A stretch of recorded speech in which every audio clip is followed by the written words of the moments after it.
à un moment donné de votre vie? C'est Joseph Marie fils. Mais voilà. Mais c'est ça. Mais pourquoi vous m'embrouillez alors? Vous voyez le nom de ma prospérité. Vous voyez? Joseph Marie. Mais vous appelez fils. Non, Ndjama Joseph Marie. Mais vous venez de dire là que vous appelez aussi fils. C'est très bien Joseph Marie Ndjama.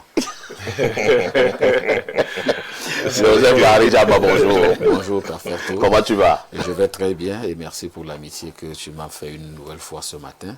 Simplement parce que j'ai un coup de gueule à passer et tu vas me le permettre. Allons-y. Parce que la parole de Dieu nous enseigne que l'homme vient de Dieu et le premier don de l'homme c'est la vie. Et je me réjouis de ce que le frère qui est venu de la diaspora vient justement bosser pour mettre quelque chose sur pied pour pouvoir permettre à ce que nul ne puisse perdre la vie. C'est-à-dire que dans l'œuvre qu'il a engagée, il ne s'agira pas seulement il ne s'agira pas d'être simplement d'abord camerounais pour pouvoir en jouir, mais d'être dans cet espace qui est le nôtre pour pouvoir en jouir si jamais on est en détresse. Simplement parce que hier j'ai été interpellé par un fan club et 2 personnalités qui sont fans d'ailleurs de toi et elles m'ont demandé de te transmettre leur amitié. Merci. Parce que déjà pour le prix que tu as reçu, d'abord ces félicitations. Et ensuite, par rapport à l'émission qui a eu lieu hier, j'ai pas eu l'opportunité de suivre ça le matin. Mais à cause de leur interpellation, j'ai pris tout le temps dans la soirée de suivre l'émission. Je vous assure que j'ai passé une très mauvaise nuit par rapport à la dénonciation d'Alain Dou, parce que beaucoup de gens ont crié au scandale. Le chef Baloum. Et c'est pour moi l'occasion, en tant que serviteur de Dieu, d'interpeller la justice camerounaise, particulièrement les juges d'instruction. Parce que voilà des dossiers que ces derniers devraient se saisir. Et nous n'allons pas lâcher la chose comme ça, parce qu'on ne peut pas brûler en mondovision un être humain.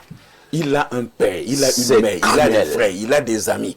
Et après quelques enquêtes tout à l'heure, les coups de fil que j'ai passés tout à l'heure entre 8h et 9h30 tout à l'heure là dehors, il m'est revenu que ce n'est pas la première fois. Et nous ne pouvons pas être dans la République et bâtir les féodalités.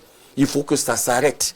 Nous interpellons les autorités camerounaises à mettre un terme à cela. Ou nous nous sommes engagés à aller dans la République, ou alors nous bâtissons des royautés. Et on ne peut pas avoir des roitelets qui se permettent d'ôter la vie aux gens alors qu'il y a la justice. Une mère pour avoir un enfant, ça saigne. Un père pour avoir un enfant, ça saigne. On ne peut pas se permettre pour des vols de tôle d'ôter la vie à quelqu'un. Récemment, nous étions sur ce plateau. Je disais qu'on ne peut pas avoir une société où nous bâtissons tout sur l'injustice. Des gens volent des millions, on ne leur fait rien. On les encense même dans des médias. Des milliards. Des milliards qui saignent le peuple. Et pour un vol d'une bouteille de gaz, d'un matelas, on brûle des individus. Les Noirs sont les seules personnes à mettre le pétrole sur un individu et de le tuer. Nous disons que cela s'arrête. Et que la justice camerounaise n'épargne personne. Personne ne devrait être au-dessus des lois. Il est chef, c'est une représentation culturelle d'une communauté. Il n'a pas le droit de vie et de mort sur qui que ce soit. Il faudrait qu'on essaie de réfléchir davantage sur cette affaire-là. Et je pense que on ne peut pas ôter la mort à un individu et on a sa vie qui est préservée. Dans une société de droit comme la nôtre, il faut que ça s'arrête. Nous aimons bien nos traditions, nous aimons bien nos cultures. Mais dans aucune culture africaine, en tant que panafricaniste, je veux convoquer cette casquette que je porte depuis quelques années, depuis des dizaines d'années aujourd'hui. La charte mandingue a pour premier rôle, la première chose que vous lisez dans la charte mandingue, c'est la préservation de la vie de l'individu. Ça veut dire que les Noirs n'étaient pas les criminels. Il y a les droits de la bête, il y a les droits de la forêt, il y a les droits de la femme, il y a les droits de l'enfant. Tout ce qu'on voit aux Nations Unies, ça a été copié chez nous. Nous sommes devenus quoi? Des animaux? Il y a une inhumanité qui se dégage de notre société et nous devons crier, nous de la presse, que cela s'arrête. Très bien. Merci pour votre coup de gueule, votre cri de cœur. Nous en avons fait une dénonciation hier. Nous avons passé pratiquement 40 minutes à 45 minutes à parler de cette affaire. Ça ne nous arrive pas tous les matins dans le cadre de la dénonciation. Et nous disons déjà pour l'instant, merci aux autorités compétentes. Parce qu'au sortir de cette dénonciation, nous avons parlé comme vous. Nous avons dit que ces autorités-là se lèvent et qu'on puisse interpeller. Je ne sais même pas si on doit encore appeler ce chef. Qu'on puisse interpeller ce personnage. Parce que je me dis qu'il ne mérite même plus l'appellation de chef. Et que justice soit faite. Je pense que quelques heures après, le collégion de la localité a signé un mandat d'amener.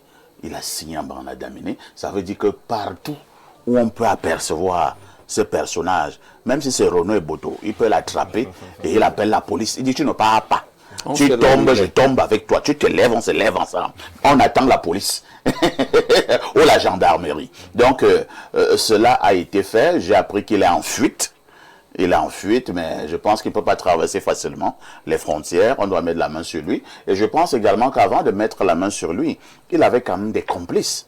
C'est-à-dire que les gens qui l'ont aidé à assassiner ces deux jeunes hommes, on doit déjà rapidement les interpeller, les mettre à la disposition de la justice. Donc félicitations déjà aux autorités compétentes qui ont pris l'affaire à bras le corps, mais nous attendons la suite, parce que nous connaissons en détail.